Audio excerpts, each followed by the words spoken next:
daawwattoonni keenya akkuma kun kan daawwakuma duratti jedhe kan daawwachuu jirtan qophii Dr. Google Shooti.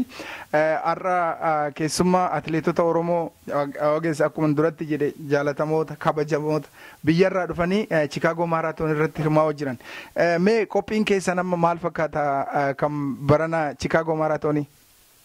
Qophiin keenya baay'eetti qophoofne shaakala yeroo baay'ee hojjenne egaa shaakala hojjenne san hojii san boru irratti agarsiisuu barbaanna jechuudha. Ati Chicago Marathonii yeroo duraati? Kanaan dura ofeen ture maraatoon asumattan jalqabe amma waggaa 5 boodaan egaa seenaa san jijjiiruun barbaada. Ati kanaan dura Dubaayitti maraatoon tokko taatee baatee turte. Pointiin keetis yeroo san 2.49 ture. Jechaan sa'aatii 2 fi daqiiqaa 4.9 itti seente.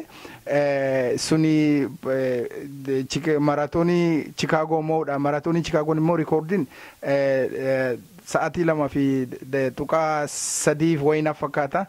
Isaa gaditti hin galettee yaadda? Egaa rabbichi beeka isaa gadis ta'e isa olis akka shaakala taanaan isaa gadi odoo gallee baay'ee itti gammada. Kanaafuu shaakala gaarii hojjenne rabbi nu gargaara hin galle yaada. Yeah, maalifi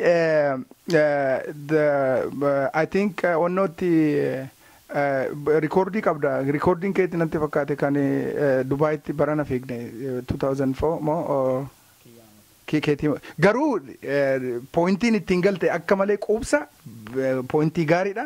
Chicago amma maraatooniin bara kana namni jabaannoodha malee durii 2.4 hin galle Abbabee Biqilaatu yeroo san egaa amma namni akkuma generationiin kun guddachaa dhufu namni fast yookaan nama dafnee competitioniin baay'atee dafanii galuu calqabanii haa ta'u malee Dubaayitti qophii kan itti dorgommiin ati goote akka malee quubsaa fi midhaagadha.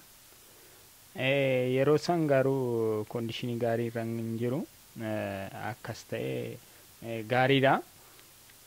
Yeessuun amma yeroo Abbabaa Biqilaatii fi amma walitti fuunu amma generationiin amma baay'ee mi'aa jiru. Dandeettiin isaaniitis dabalaa jiru. Rikoordiinis baay'ee bu'aa jira. Jechuun generation amma faastiya. Generation amma akka malee fast. Egaa amma Keeniyaanonni kan akka Saamii, kan akka Dixon, kan akka Koseemo Kooj jedhantu isaan as jira. Isaan amma Keeniyaanonni warri beekamaan amma borukaa ce'an isin wajjiniin obvious strateejii mataa isaanii qabu. Isin strateejii wayii hin qabdanii akkaataa warra kanatti dadhabsistanii itti mo'achuu dandeettan. Yeessuun kun amma yeroo baay'ee dorgommii tiimooti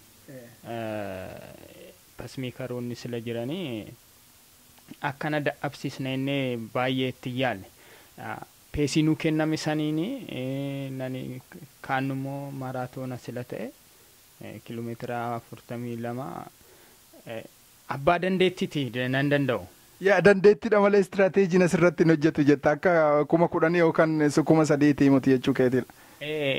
Yeessuun pasmeekariin odoo raachuu baate walta taatee peesii saniin isaan daftee dadhabsitee walii galanii deemuu hin danda'a. Amma garuu kana pasmeekaroonni sila jiranii nan kennameef pasmeekaroonni amma kiiloomeetira 30 kennameef amma sanitti faana deemna malee isaan muruudhaa kan muruudhaa. Jennee baay'ee yaadna saniin booda yoo jiraatanii yoo dandeenya dhiibbaa irratti godhuu dandeenya jechaadha. Oh, istirateejii san already hin qabdu jechaadha. Saniin booda achi geenyee walii muramna inni yaadna.